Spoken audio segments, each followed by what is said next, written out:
जय हिंद, जय भारत, वंदे मातरम, जय सनातन धर्म।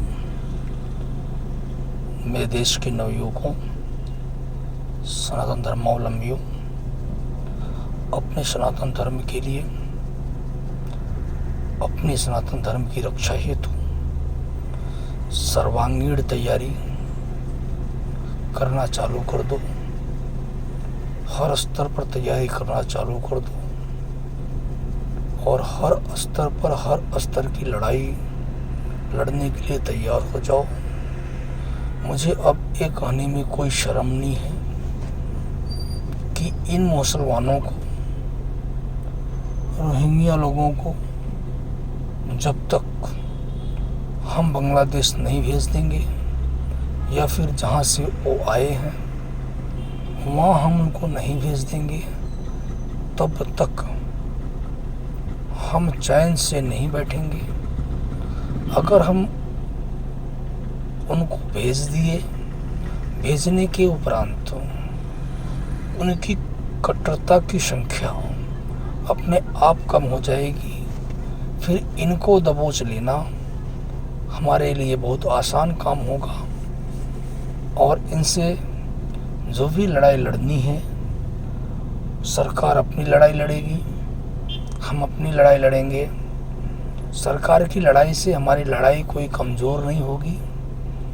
हम छद्मबिंदु का प्रावधान कर चुके हैं और अगर ऊपर वाले की मेहरबानी रही तो 15 तारीख को हम आप लोगों के बीच होंगे। मुझे इस चीज़ का गम नहीं है कि कोई भी व्यक्ति मेरे पर अटैक करेगा या फिर मुझे मार देगा।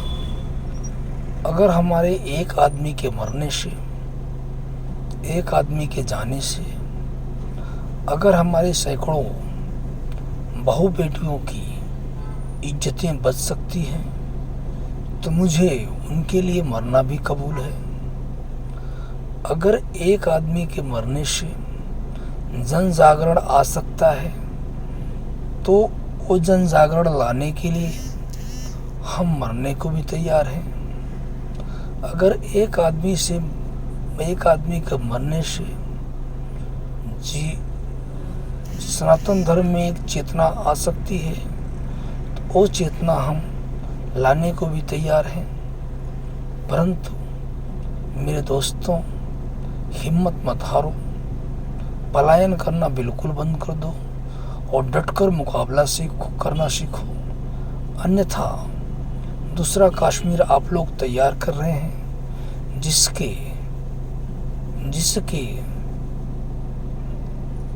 कर्णधार इतिहास गवाह होगा, आप लोग होंगे।